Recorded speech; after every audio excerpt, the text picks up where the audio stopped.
Hey everybody, welcome to Quest for Peace. I'm Iyaz Akhtar. I haven't done the show in a while. I've been kind of doing some crazy stuff. For those of you who don't know me, I am a senior associate editor at CNET. I'm also a dog owner, and I'm a guy who has a young son. My son is about, he's going to be 4 in June, and before he arrived, I was thinking, hey, I should really get my act together. I really need to be kind of centered, because I was a hot-headed kid, and when I was 20 something, I would just get fired up about everything. Everything would irritate me. I am very intense, and I don't want to keep going into that angry world. So over the past 5 years or so, I have been trying very hard to figure out, well, what does it take to really be happy? What's life really about? So this is not exactly a light show. It's about deeper meanings of, what it takes to be happy. And I've done a lot of things. I've moved careers. I've moved coasts. I'm moving back to New York in June because my son lives there. So I'm going to be going back that way so I can be a dad much more often than I am right now in California. So lots of steps to be happy for myself. And today I've got a guest. We haven't had a guest in a while. We've got Scott Johnson. For those of you who don't know Scott Johnson, we have placed him under surveillance today with this awesome camera shot. Scott was nice enough to join us. Scott, could you, if people don't know who you are, which I don't know how they couldn't, if they don't know who you are, could you give a little introduction of yourself to the audience? Sure. And it's entirely possible and maybe probable they don't. So I'll tell them right now. I'm Scott Johnson. I am the founder and owner and runner of a little thing called the Frogpants Network, which involves a whole bunch of podcasts and a bunch of art stuff, illustration, comics, other things. And I am a father of 3. I have 3 kids, and I also have a dog, and she's kind of an idiot, and a snake. We have a snake named Norman. So that's really all you'd ever need to know about a guy like me. That sounds... This is definitely going to be interesting because Scott, you are a podcaster / cartoonist / runner of conventions from time to time. Mm-hmm. Okay, you gotta run this, but you gotta explain this to me. All right. What did you do before you did all of this stuff, and how did you actually make the decision to go? Look, I'm going to do this full time. I'm going to follow art as a passion because not exactly. Usually you have a fallback thing like, hey, you have an accounting degree and you're an artist as well. That's great. But how did you find your passion in art and broadcasting, and what made you actually go for it? Well, here's the long and short of it. So if you could go back as far as you could in time to see an 8-year-old version of me, you would find me doing essentially what I'm doing now, which is drawing on everything and recording stupid stuff on microphones and on tape recorders. Essentially, I have always sort of been that kid and kind of remain that kid today with, a little maturity thrown in there. But really, it's kind of the core stuff that I used to really dream about as a kid. I had this really great passion for comics, comic books, Mad Magazine, anything I get my hands on. Daily funnies were a thing I looked at every day in the newspaper. I tried for years to get syndicated in papers, although that turns out to be a dumb idea now that things have changed so much. And it's a good thing I never did. But jump ahead to later in life, and I was still sort of pursuing those passions, but not so much the broadcasting side because, as you know, we spent a lot of time in the 80s and 90s and early 2000s where it was still kind of the old way of doing things. If you wanted to do something on radio or have your own show or whatever, you would have to know somebody. You would have to work your way up through the system. There's a very limited window for a lot of talent to get through, and so only a few would ever get through. And that never seemed like a viable thing to me, and I didn't really want to play the whole rat race game that broadcasting meant you had to run in.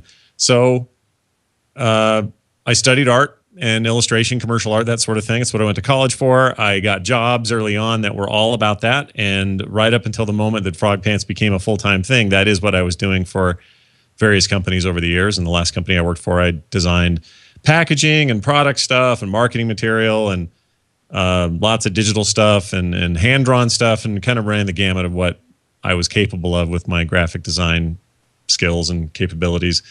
But somewhere in all of that, in the year 2001, really it started in like 99 through about 2003, I started doing my own comic strips online, one of which still runs today at myextralife.com. People can see it. still, and still updated every week. And that was kind of my first foray into let's create stuff for the web and kind of skip over the old model and forget editors, forget agents, forget everybody in between. This was just me and an audience, and it was just two-way communication, and that seemed like revolutionary stuff, so I had to hop on board and get involved with that. Also in 99, 2000, I started making little MP3 files, which at the time were new, kind of, and we were still in the thick of that whole Napster business, and MP3s were this new mystery format that you could create and everybody could listen to anywhere they were. And so I started making small radio shows and little things that people could download on the web. And there was no RSS or any of this other stuff we use today to kind of distribute content. But at the time, it got my feet wet, and I was really excited about what could happen down the road. So I just kind of stuck with it and did this as a side thing and spent a lot of time drawing and a lot of time creating other kinds of content, mostly audio content, but some video and animation and stuff. And it was more or less just a passion play to kind of do the things I was into. Meanwhile, working the 9-to-5 job, come home at the end of the day and do all this stuff. It just kind of came to a head about 2008, 2009, where I realized I'm doing almost as much work during the evenings as I was doing during the day. And it was starting to tip in the favor of I'm actually getting more revenue and more sponsors and more prints sold and more commission work on the side stuff than I was for the day job. And even then I was still kind of chicken. So I waited a few more months. And then I finally just decided, well, what am I doing? I should jump out and do this. I don't want to be 80 and look back and go, well, why didn't you at least try? So I made the jump full time. I incorporated the company. And now, I mean, it's still primarily me, but it's again, that 8-year-old kid. He's just figured out how to make a little money at it, enough to make it all work. And I spend most of my time making comics and drawing artwork and creating book covers and illustrations. And the other half of my time is spent recording a ton of podcasts, one of which I just posted like 2 seconds before we started this interview. And I now work full time for myself in a home studio and that we built just for me. And life is good, man. There it is. That is the most core way I could put it. I mean, the hardest part of the whole thing was making the leap, because there was an incredible amount of sort of anxiety and panic involved in that for me. And that comes from a guy who's already a little bit prone to catastrophizing things and getting a little panicky about everything. And I had to really work on myself to be brave enough to make that jump and, to do the things I'm doing now. And all this involves lots of little other things. You mentioned conventions. I run a little thing every year called Nerdtacular. It happens in July typically. And it's a big gathering of fans of the network, and they all kind of come out and we have a big party, and other podcasters and, internet people come and our guests, and we do panels, and there's lots of food and people drink a lot, and there's board games and hanging out. And it's just a big nerdy time. So all of this stuff came from me finally getting up the guts to go for it. And that was a hard day, but I'm glad I did it. And I'm only mad that I didn't do it earlier. How do you, okay, this is something that I've done reading about, and one of the reasons why I went into the career I wound up getting into is because it was like my passion. I liked tech. It was the thing I was always reading about. It was what I'd started writing about. I just started writing my own opinions on a blog at some point. And I was like, you know what? I kind of like this. And this was while I was in law school, and like podcasting came out. I'm like, hey, that'll be a neat distraction while I'm studying for the bar exam. I'm not even kidding. That's how I got into podcasting. And for me, I was just like, wait a second. What do I want to do out of my life? My folks really wanted a lawyer or doctor, hence the law degree and the bio degree. But I gave them the degrees and they let me go do my own thing. When you were growing up, okay, you're talking about 8-year-old version of you, and you basically held on to this passion. Were you ever dissuaded by anybody to, like, hey, that's great. You want to draw for a living, or you want to be an artist, but shouldn't you have a backup plan? Did you run into any of those issues when you were growing up? Yeah, mostly from teachers who didn't get me. I kind of had this love-hate relationship with school. I tested really high on everything I ever took a test for, but I had terrible grades because I couldn't stand the busy work, and I was bored a lot, and I just hated it. I hated school kind of generally. And I don't, that's tricky being a father now and having kids in school who, also don't like school and trying to, in a non hypocritical way, help them do better in school than I did. But it was always a weird thing because I would test really high and do really well whenever there was a test, but I just sucked at the busy work. And I would have teachers who would say, well, you're just drawing on everything all day, and that's never going to get you anywhere in life. And I would, on the other hand, have other teachers who would see something more in that, who could maybe see that passion and say, oh no, that's a good sign that if he's that distracted and that focused on the work he's doing, that maybe one day he can turn it into something. So it was a mix for me. But as far as like growing up and my parents and stuff, they were always super supportive. I think they were always a little bit nervous that I would one day end up in a ditch somewhere scrawling pictures on the wall or something on the cement. But I think they just kind of went with their gut and went for it and supported me and always provided me with the kind of backup I needed to do the kind of things that I was aiming to do. And I never once had that conversation where it's like, well, you better get a degree in microbiology or something, because if this all falls apart, you're going to need to fall back on something. Instead, they kind of encouraged me to push further into creative endeavors. So the fallback for me, and it's true today, I mean, it totally has bared out to be true, was the art side, because I had what it took to do what I needed to do. And there are artists in this world who get paid to make things. So it was never a question of whether that was a viable career or not. In fact, the more computers became more important to design and art, and today they're tied. You can't tear them apart. They are absolutely one and the same. And because I was quick with technical things and stuff like that, it wasn't hard for me to kind of follow that through. And those people make money. That is a job. That is a real career. So they never once saw it as this weird waste of time. It wasn't like I was making weird, music on the street corner for quarters or whatever, or trying to even be in a band or something. Or trying to play for the NFL. All of those things seem to be a little bit more far-flung. To be a working, profitable graphic designer or artist is actually a real thing. A lot of people do it. It's not that hard to get in. Just got to work hard and have good talent and whatever, and you can go for whatever you want to do. So it's funny, though, that I pushed into this kind of broadcasting stuff and podcasting and just web content creation. My fallback is my art career. So like 50% of what I do revenue wise is tied to the shows and the various things I do with the podcasting side of things. And the other half is all the art stuff. I'm not sure I could do one without the other, to be honest, at least the way that I do them. But I know tomorrow, if all this fell apart, I could get graphic design jobs. Wouldn't be hard at all. In fact, I'd probably just keep the freelance job going and it would be fine. Because there's money in that, and it's less important for people to be able to go to a big agency. Like companies like Apple and IBM and everybody else, they're going to continue to use a big ad agency who does all their stuff, all their storyboarding, all of their prelim work, all their production. Everything's handled by them. And that's good, and that makes sense, and that's what's supposed to happen in that big of a space. But there is so much middleware, for lack of a better term now, where small to mid-sized to whatever kind of companies can come to me and go, we need to illustrate this tech manual, or we need to do this thing over here, or whatever. We need intros for this video, or we need voiceover. I've done voiceover for GE commercials, for heaven's sakes. And I didn't even have to have a SAG card at the time, which was crazy because now you make it. But the point is that there are so many little opportunities that they make up for any sort of, well, I only can do this job if I work for some giant Fortune 500 company. It doesn't have to work that way anymore.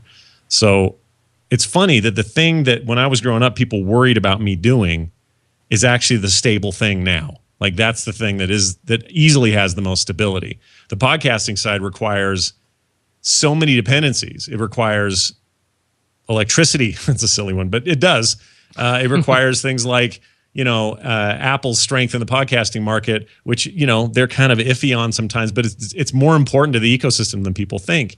So some of the bigger podcasters in the top 10 over there would kind of be screwed in a lot of ways if iTunes suddenly went away. That big built-in audience just kind of goes away if suddenly Apple says, we're not going to do podcast directory anymore. We're done with that.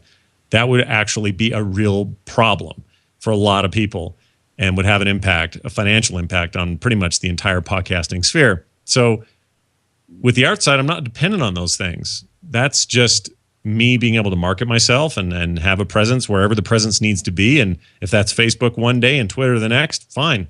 That's what you do. And you can shift around and be that guy, and you can build a portfolio and build a reputation. It's actually the stable thing. That's the thing with all the, with the real cement at the core of it. And when I was growing up, I was told the opposite, that was going to be, by other people. Again, my parents were great, but other people would be like, I don't know about that. And, I had people who told me that it was just going to be a miserable life to be an artist and I shouldn't pursue such things. And I look now at some of these same people who told me that, and they are in miserable, no offense to accountants, but they hate their job at this accounting company I know this guy works for. And he used to give me so much grief And I think he forgot about all that because I got a Facebook message one day saying, "Oh man, that's so cool. You got to do what you really want to do. Well, how awesome it is you're doing your passion and everything." And I'm like, "Yeah, well, where were you in 1988 when you were telling me how sucky it was going to be?" So there's some vindication with that, I guess. I don't take a lot of pleasure in it, but yeah, to answer your question, if I've done that at all. Actually, what was the question? Now I don't even remember. Was there a specific? Were people deterring you from going into this? Oh, right. But right. The answer is some did and some didn't. But I listened to the right voices and it all worked out, I guess. Well, so yeah, I was thinking about this this world where people live in, and they're like, okay, I'm going to do these jobs. I don't like it. One day I'll retire. One day I'll do the things I want to do, and that'll be when I'll be happy. And they'll just handle their miserable day by day by day. And I'm a person who doesn't really accept. I did not want to accept that when I was very young. I'm like, no, wait a second. This makes no sense. What are you waiting for?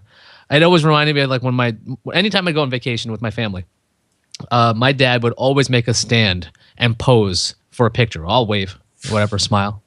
And I'm like, Dad, this stuff never happened.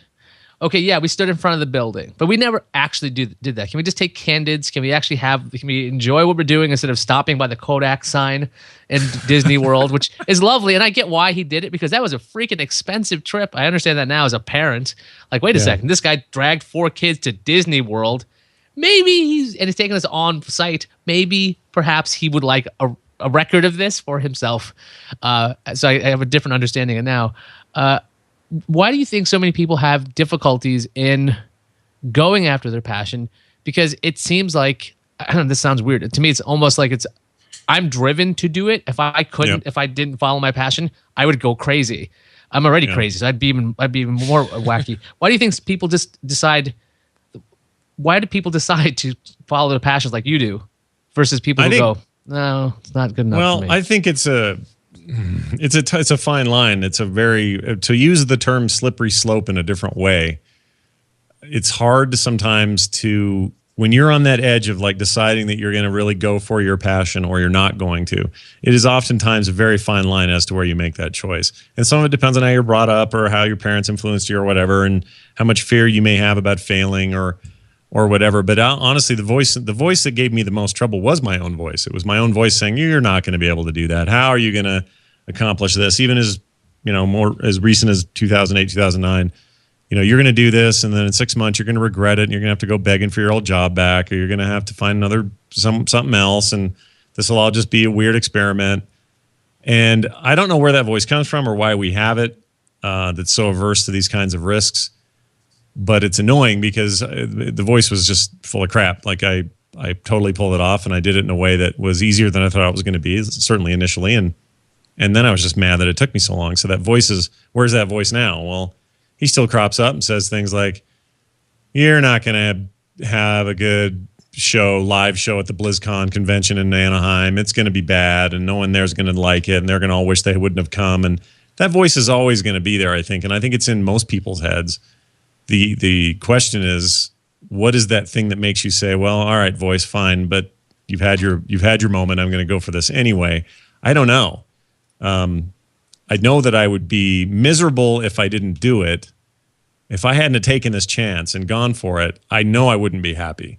Even though I'd be doing the kind of work that I like to do, there's just something in me that wanted to know if I could do it on my own. And to not know that because I simply was too chicken to try that would drive me insane. It's a lot like you're saying. If you can't drive yourself to do it, it would drive you crazy. On the other hand, I don't know. I admire people who just do what they do and they're content and happy with it. They're happy with whatever job they got, and they go home and they're happy with the time they get to watch TV or spend with their kids, and they're just chilling. Like, there's something about that too. So this driven nature is kind of double-edged, and sometimes it's for me and my personality. I feel like I'm driven to do these things, but sometimes I feel like it's making me crazy and making me second guess everything, or making me work too hard, or whatever all these things are, they add to your stress or whatever. And I'm kind of a high-strung guy. I always have been. So it doesn't help that any. But, simply put, I don't think not live with myself, but I don't think I would be very happy with myself if I didn't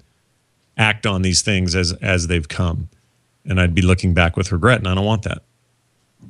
So you said you were driven. And I never pictured you as a guy who's high strung because you seem like you're pretty easygoing, at least in our conversations. It's not like everyone always says I've never that. been, I've never seen you planning your Nerdtacular. I'm assuming you probably get pretty wound up about that. Well, how do you handle that? How do you de-stress? What do you do when you got frustrations or you got doubts? What do you do to actually be content? Can you be content?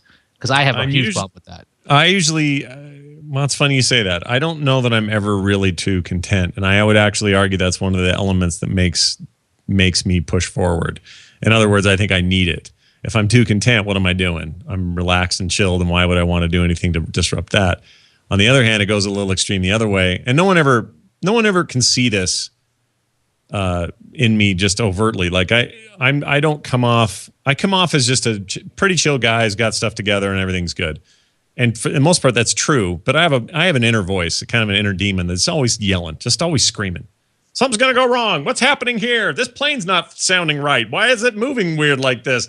Oh, no, I've lost a pair of shoes. No, you haven't. Yes, you have. Like, I don't know where the shoe thing came from. The point is there's like this voice that's constantly screaming at me. And there's this other voice in my head. I've always had two voices in my head. And this other voice is like, what are you doing? Chill out. Everything's fine. What are you worried about? Yeah, but Nerdtacular, it's coming up and it's going to be crazy and we're not ready with it. No, you're totally ready. You have good people helping. You're all set. What's the problem? What are you worried about? There is a lot of that. I have a lot of duality with the way my head works. And when I was growing up, everybody always said, oh, that's just creative people. They're oversensitive. Their artists are always a little twisted. That's why they cut their ears off and, whatever. And I kind of get what they mean. I think there is in my line of interest, I think there is a tendency toward, I don't know, amped up feelings about everything. And that's been kind of a nemesis for me. It's been that voice of doubt as well. That voice that keeps coming up and saying this isn't going to work out or whatever, or I need to feel like I have more control over everything for me to chill. So that's always been a fight and a battle for me. It probably always will my entire life. And I'm cool with that. I've accepted that. But the way I try to deal with it now is real simple stuff, like try to have some kind of go-to getaway things, time with the kids, time with my wife. Video games are great stress relief for me. It's a good thing I do a lot of that with the shows I do and stuff. So it also is part of the business, but I'd like to be able to escape into virtual worlds and kind of forget about the real one for a while. That'll help. I like good books. I like to exercise. Spend a half an hour with my son hanging out, laughing, having a good time. That kind of thing is enough for me. So I try to prioritize those things. Family's always first. This other stuff always comes second. And if I keep those in that order, it tends to be not quite so chaotic in my head, and that other voice gets quelled a little bit. It all seems a little ethereal, but that's kind of how I see it, and it seems to balance out okay at the end of the week. Yeah, I'm a goal-oriented person, so I'll pick something up I want. I will do all the steps to get there, but usually when I get the thing I want, I'm like, well, what do I do now? And I think one of the worst things that this is going to sound, I'm going to sound like I'm bragging, and I'm going to brag a little, but like I got to achieve success at a young age. Like, oh, look, I got to do a dream job right away. I wound up at CNET. Things are really good for me, but I didn't know how to enjoy that at all because there was nothing for me. And I was hollow. I just did this thing. Now what did I want to do? I was freaked out when I first got my job at Twit because I'm like, I don't know what else I wanted to do. This is what I wanted to do. I said in 2006, I'm going to work for that company. And then I did. So I'm like, well, now what do I do? So I kind of panicked and had to write up a huge list of new goals to pursue because I didn't know what to do anymore. And then this is also when I started looking into this whole thing of how do you be content? How does somebody just sit there and enjoy success? You've made it yourself, and you're saying that you feel like you have some of the same difficulties. You're talking about being driven as well. Can you actually be sitting in a room content and chill? No. I mean, yes and no. That's a really good question. No one's ever asked me that question. It's funny because okay, I'll give you an example. This is great. I feel like this is I don't know what this is. This is therapy in a way. Sorry. No, it's good. It's all good. So when, let's say, Nerdtacular rolls around, it's an event. We have up to 800 people there. It's all very dedicated to what people really like about the stuff, and I'm very much the center of that, right? And for good or for bad, and I don't mean that in a cocky way. I feel like every eye is on me, and it's very intense. And I'm not normally like that. I like to go somewhere publicly, not have anyone really know who I am. I like that feeling. So maybe I'm in the wrong business because this stuff just keeps growing, but I also like the anonymity of it. Maybe that's why I like audio podcasting versus video, because I don't have to really show yourself off very much. When I get done with one of those events, all my worries leading up to it, that everything's going to go off okay, that all the panels are going to happen, that nobody will cancel at the last minute, like all of those worries, they go away for a split second when the whole thing's over. The thing's done, everyone's flying out, driving away, we're finished, we're heading back down the valley from the event space, and everyone's happy.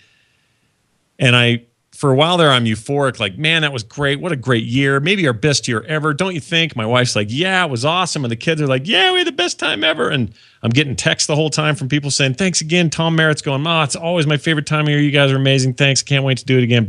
Right? All the positivity, all the good vibes you can imagine. Give me another 20 minutes after that, and I start going, do you think it all went okay? Do you think I missed anything? Do you think it was all right? Do you think people are just saying that? I start asking those questions, and that seems crazy to my wife, to the other voice in my head, to everybody else. I can't just accept it and move on. I kind of have to deconstruct it, second guess it, wonder if I got everything covered. It's a little weird, and I don't know that it's all that weird. I mean, it's probably common, actually, but it's always bothered me. So even then, I have these brief moments of like, nothing could be wrong, to let me think of a bunch of reasons why things could go wrong simply because they seem like they're going to right, for lack of a better way of explaining it. It's always like I'm waiting for that other shoe to drop. And it's oddly makes me very driven, because when I feel that way, I'm just like, well, I'm going to fix that then. I'm going to make it better. I'm going to do this other thing way better than I was before. Or if it bugs me that somebody jumped on a new platform and has some cool stuff going on and I should have been on that already, well, then I'm going to get on it and do it anyway. So I try to sort of erase all that doubt by being proactive, but it's a weird cycle. And it's always there. It's just always kind of in the back of my head. So I'll do it again this July. I'll worry about the event. It'll come up. It'll be amazing. We'll leave. And a couple hours later, I'll be going, did everything go okay? Was I misreading it? Was because sometimes it's kind of out of body, that whole experience. So yeah, I mean, that's definitely a thing I do. I'm like you in the sense that I don't get to where I wanted to be and accomplish the goal I meant to accomplish and then enjoy it very much. Very much. I kind of want to like either move to the next thing, or I want to find things that I could have done better, or whatever. And I don't know what that is. And maybe everyone does that. Maybe that's just everybody. But I wish I could chill there, just have a moment of like, that went really well and I know it and everything's good and don't bother me for 7 days. But that never seems to happen. So yeah, it sounds like you do what I do. My brain likes to find problems when there are none. That's the idea. It's like, okay, my brain is a problem-solving machine. I'm gonna take on a challenge. I got it. Here are the steps I got to do. I finished it. Here we go. Everything is fine. You missed something. Go back. Let's do it again. And then basically, my brain is creating the problem of there is no problem. So it'll just do this horrible cycle of over-analysis over nothing, which stopped me from just enjoying being somewhere, which was something something really started clicking in my head when I was hanging out with friends and everybody had a freaking smartphone out and everybody was looking down. We're all seated at a table together and I got furious at this point. I'm like, we are all here together.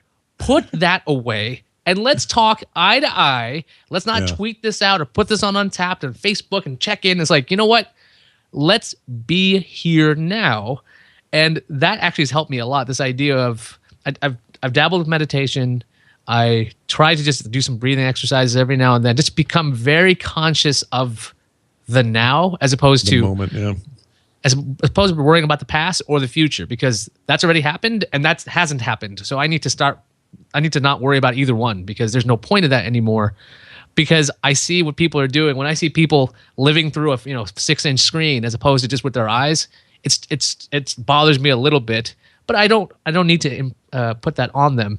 But do you ever? I'm going to keep asking this. So do you do anything like meditation? Do you do anything apart from video games? And I'm glad you brought that up. Do the now?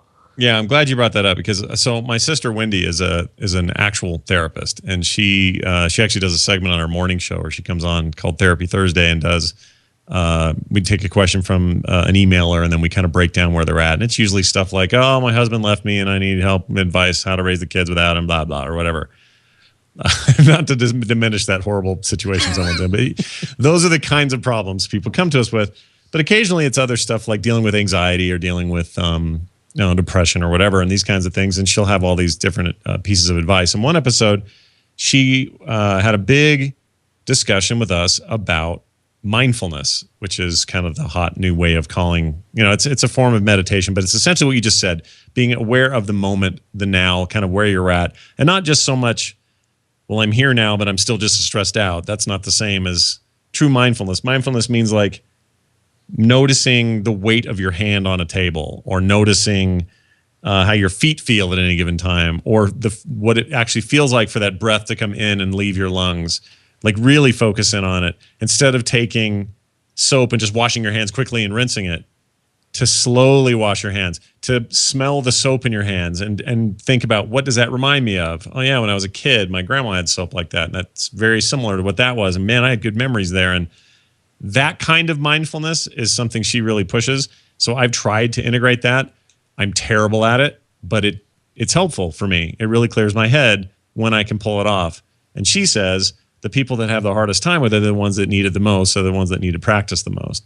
And she says it's the single thing in her therapy practice, and she's seen some rough stuff, man, that really actually helps, that people walk away changed people because they actually implement it into their life. And it's real simple stuff. There's no like quackery here. There's no weird, a self-help book associated with it. It is just straight up proven techniques that have ways of sort of flushing the mind, clearing emotions, that kind of stuff. It's hard for me because my mind races. I'll do this at night when I got a billion things in my mind, and I'll just kind of count in my head, or I'll imagine certain things, visuals that will help me kind of clear my head out or whatever. I actually literally visualize a cluttered table full of crap, and I visualize what it's like to just put your arm in and just scrape it all off this beautiful white table and just shove it all off to the edge where you can't see it. And that was at her prompting, and it works if I can keep my mind on that. But as soon as I start doing it, I'll get to let's say I count 5 breaths. By breath 6, I forgot I was counting breaths, and I'm thinking about 2 projects due tomorrow, or a co-host I need to make sure he's okay because he seemed grumpy on the show yesterday, or 1,000 other things. And I have to stop and pull it back and try again. But it's really hard for me. But it does help. It helps a lot. So I've been getting into that. It sounds similar to what you've been doing. And the hard part for me is doing it in the moment. So my goal this year is at Nerdtaculars, when I'm up on a microphone standing in front of this big crowd of people, my goal is to think about those things there, to go, what's my heart rate like? How's my back feel? How stiff is my neck right now? What happens if I relax that stuff? Kind of just the physiological, mental state of being needs to be a little bit more forefront in how I'm feeling during stressful moments, not just when it's the end of the day and I can chill. So yeah, to answer your question, I do some of that stuff, and I'm really bad at it. But what helps me, oddly enough, a lot of exercise and then a follow-up with that. That really helps me. I guess it's getting me pooped and then, trying to meditate my way through the rest. It seems like a pretty good plan. I'm just not very good. Yeah, I've always found exercise, if I don't have some kind of physical activity, I need to be walked like a dog. It must happen, or bad things will happen with me. I'll get cranky. Yeah. It's like people at work used to know if I'm hungry and you see me being cranky, people were throwing granola bars at me at Twit at times because I was just, they're like, you seem edgy. It's like that Snickers commercial. I'm not even kidding, because people would wonder about me and go, you seem a little bit rough. Okay, you should do this. Or have you exercised today? These are the regular questions people have given me in the past, because they know if I haven't eaten or I haven't exercised, something, I'll be a little edgier than I should be. And that was something I've been trying to smooth over the years. Okay, yeah, if you think I'm high strung now, right? 10 years ago, I was seriously, everything was a crisis. Everything was a big deal. And it's now I try not to worry about that so much, because worry never solves anything. at least the most part, because it's just needless thinking. There's a book I've read. I don't know if you read self-help books. I'm a self-help guy. I was reading this book. I mentioned this frequently on this show. It's called Don't Sweat the Small Stuff by Richard Carlson. And one of the things this guy writes in the book, and I don't know if he got it from somewhere else, but this idea of every experience you've ever had is already over. And when I read that, it hit me like a brick. And I was like, wait, that's because you're thinking, I've done good things in the past and I've done bad things in the past, but all of them are done. They're all over. So the real thing is, what do you do now? Because anything you do at this point in time, you're going to be something bigger than you could have been in the past. And I found with having a son or having a kid, like I have to be very conscious of the person I am, because this kid is constantly watching me. He is always learning from me. How does the impact of being a father for you, how has that changed you in what you think happiness is? Because I know, kids can be they can be a stressor. That's the nicest way I can put it. But they don't mean to be that way. We have different forgiving abilities. How did you handle happiness with children? Well, it's funny. That's probably the least, other than just stupid worries like, oh, I hope my daughter's okay on that date tonight, or I hope, Nick gets home from school on time and doesn't get hit by a car. Just your average irrational parental worries. Beyond those, though, that is my most. If you're going to find me the most chilled out, it's when I'm with my kids or my wife or both.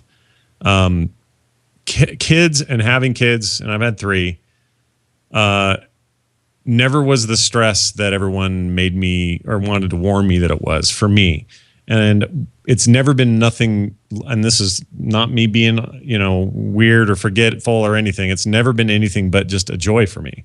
So when they were little, I loved it. If they woke up in the middle of the night and I had to get up and get them, sure, you're tired, but there was something about that. There's bonding there. There's connection there that never bothered me. Spending time with them now is one of my favorite things to do. I'd rather do that than anything else. They are my priority, and it's a huge relief to be able to go spend time with them after spending time with a bunch of strangers all day or doing something that maybe didn't have that kind of human connection or whatever.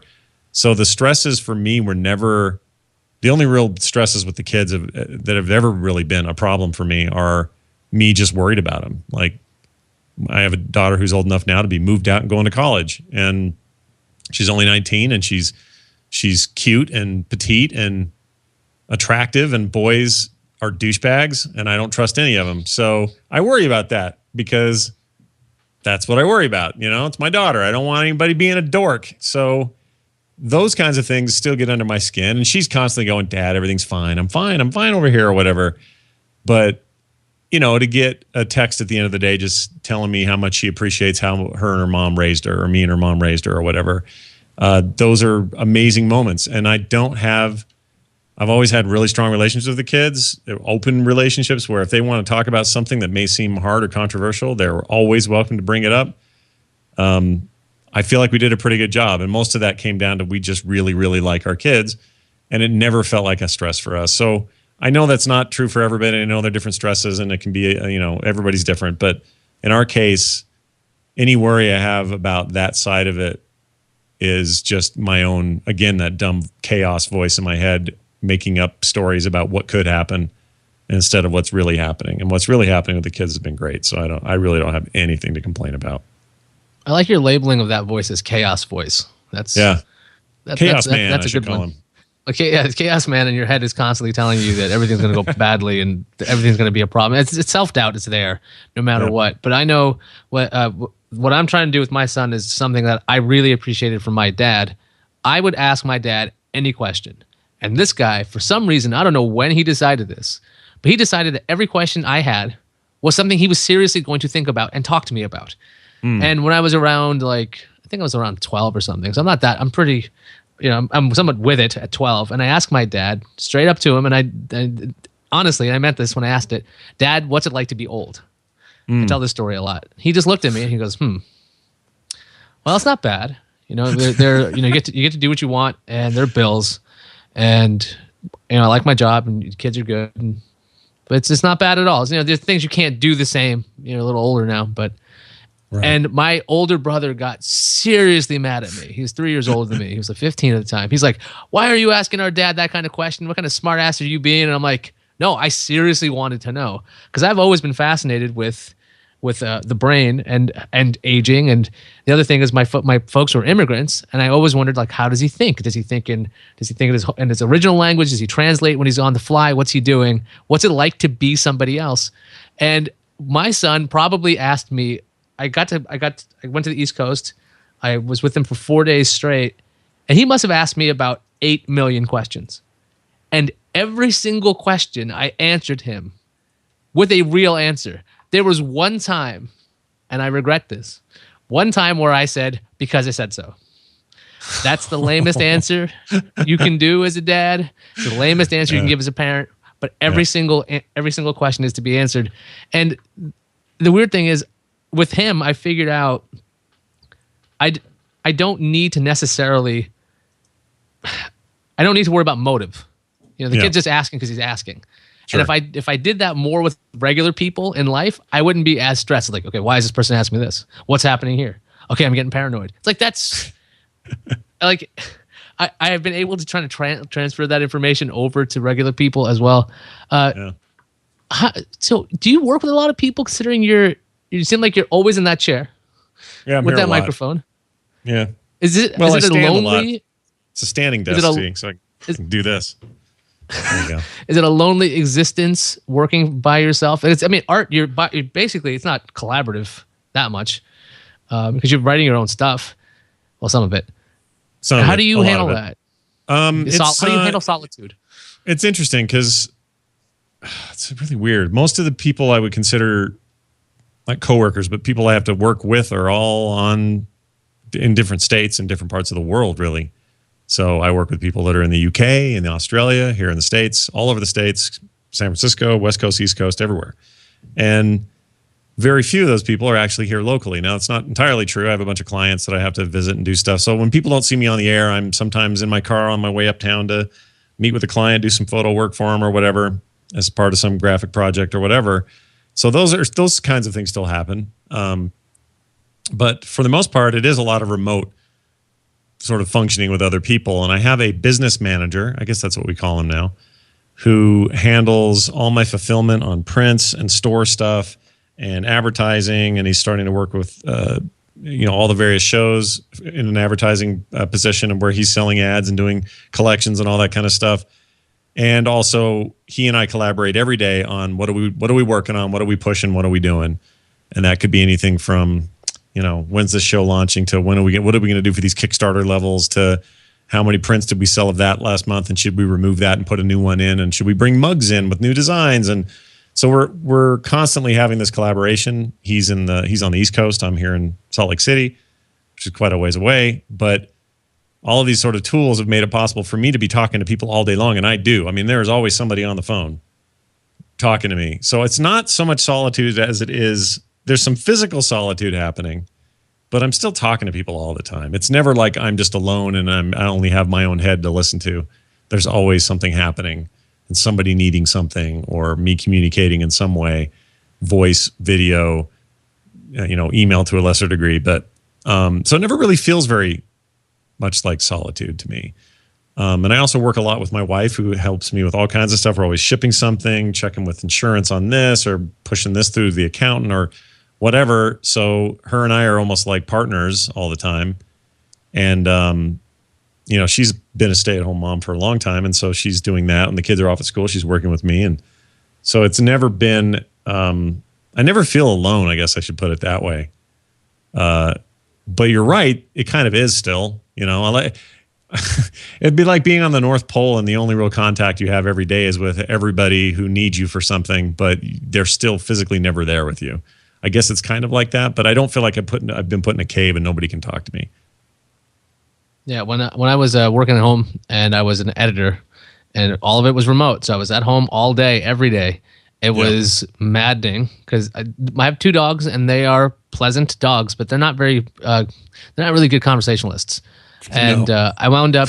That's how I actually ended up in the CNET chat room. And because I always heard about these chat rooms. Like, fine, I'll go to this one, watch this show, and I would talk to people. And this idea of camaraderie, I think, is actually very helpful for people to be happy. And you do need solitude sometimes, but like finding like-minded people that enjoy what you enjoy, I've always found that to be very helpful because sometimes, let's say I'm living in Petaluma now. When I was living, I was working at home in Croton on Hudson, New York, which is probably one of the most depressing places I've ever lived. I will say that because it's effectively like a retirement community. A lot of older people. So a lot of folks who did not know what podcasting is, they don't really care about technology. I'm not seeing the like-minded people every day at the A&P when I was getting, groceries. But it was nice to have this little piece of a community somewhere. I've always found that to be very helpful just to get just so you don't have that alone feeling. It's almost like when I liked comic books as a kid. You relate to the X-Men right away. You're like a little freak kid. You're like, oh well, these guys they're freaks and they're really cool. And I loved comic books when I was young. I love them now, man. Still do. Just love it. It's more closet for you now, or what? It's just more. The problem for me right now is cost. Like I don't know if I can keep paying for a subscription to something, or the fact I like to binge on books. So like I have to I want to get like a trade paperback or something and read a whole lot of something. But there is that Marvel plan, the unlimited thing. I think I do have access to it. That I think is brilliant. Because you can have an access to all that stuff. But yeah, so my comic book stuff goes in and out, and usually I'm reading about Peace or I'm listening to podcasts on a bus or whatever. And currently, since I'm trying to move to New York, you can see how I have less time to do comic book stuff. Right now. No, I can't imagine. Given your crazy schedule, and if you're about to move and stuff, I can't even imagine how that works. But some people would even argue that what I do all day is just an excuse to remain a kid in so many ways, because I get to all this stuff is deducted on my taxes. Every time I buy a comic book, it can be used for Comic Dorks and review. Every video game I buy is used for my video game podcast. Like all the stuff I love doing as a kid, I've subsidized somehow. With both taxes and just general, people sending me things, free codes for review, that kind of stuff. And I love it. The real trick is keeping it from seeming like work, like somebody sends me a book. I just got a book in the mail that I'm supposed to review and I'm really excited to read it, but I don't ever want to get to the point where I'm like, oh no, another book I got to read for work, It's sometimes hard to separate which is which, but that can, I've done pretty well with that, I think. And it's a little bit weird because it's kept me. My sister teases me because she's like, yeah, you're basically 18 still. I'm like, well, what would you rather be? Do you want to be, when I'm 60, do you want to be 60 or do you want to be 18? I mean, it might seem a little weird, but I'm into the things I'm into, and I'm glad I get to do a thing that lets me stay, attached to that stuff, I guess. Yeah, I that is something. You did say something about my comic book thing. I'm more closeted with that. It's like, no. I like the idea of being proud of the nerdy things you like. I like pro wrestling. It's a stupid show. I enjoy it. I have no problem. I love pro wrestling. And nothing wrong with pro wrestling. There are a lot of folks who, they get sheepish about the things they like, and they don't know. They can't like build a community when you're you're stuck. You're not letting yourself be yourself. I was just thinking what you were talking about. This whole idea of basically you're 18. And you're getting to do all this stuff. What's that saying? It's like, love what you do and you'll never work a day in your life. Yeah. That kind of thing. There's something to that. It really is good. I know I've had moments when I was doing podcasts, or if I'm doing this show, or if I was just when I'm at work at CNET, like I sit sometimes and I'm like, I'm really doing this. Yeah. This is my actual life. This is pretty freaking cool. That having those moments really does help. If you are beaten down and tired and you're listening to the show and you're like, okay, these guys got it really good, I'm never going to be able to do that. If you think like that, you'll never ever change something. You got to take that doubt, chaos voice, and you're going to have to like put duct tape over its mouth, or you have to shout louder. I know I've had enough conversations with myself. I used to drive a lot, so I've had conversations out loud with myself. And it's funny I don't know if you've ever done this, Scott. I'm going to, we'll ask after, but when I've heard that voice come out of my own mouth and I hear what it sounds like, the negative chaos voice, I kind of get taken aback. I'm like, that's really negative. I don't want anybody speaking to me like that. Why am I doing it? And when I heard it back and I was like, whoa, okay, take it easy on yourself. You're like, be good to yourself because nobody else has to do it. You can do it. Have you ever like vocalized the chaos voice? Yeah, but when I do, I don't hear it very well. But one time I got recorded because one of my kids was making like a Instagram video or something in the background somewhere else, had nothing to do with me. And I saw it on Instagram or wherever it was, heard the audio played back and went, oh, well, that was negative. Why would I have said it the way I said that? Like, it came out like a different person said it, and it was me. And I'm used to hearing my own voice. I can hear it now, right? So it's not one of those deals where you have this sort of dissonance with your own voice. It was actually like a tone and I don't know, not a complaint, but just a thing that was like not a part of me. It was as if it was coming from somebody else. And it really freaked me out. I was like, well, why am I talking like that? My wife's like, you do that sometimes. I'm like, crap. Maybe we should record me more often or something because, I don't notice when I'm doing it. So yeah, I have heard it. It is ugly, and you want to try to not do that as much. I mean, the voice is always there. You talk about all this stuff we're doing and staying 18 and isn't this stuff great and do what you love and you'll never work a day in your life. But the chaos guy's still hanging out. Like, I don't want to give anybody any false hope that if that's a strong voice in your life, it may be. And sometimes it's just accepting the fact that it's there gives it less power and gives you a chance to kind of squash it more and put more of that duct tape you're talking about on its mouth. Because there'll be days it may pull that tape off and yell louder, and there may be days where you've really got them nice and suppressed, but it's still there. And I've kind of come to a place where I think I'm glad it is in a way, because there's motivation there too. And I can get, I get further down the road because I've got a voice kind of pushing me in a weird way. Sometimes it's a negative way, but I can react to it in a way that, propels me in a more positive direction. Well, I think we've eaten up enough of your time. We've been talking for about an hour. We've been talking about there you go. Yeah.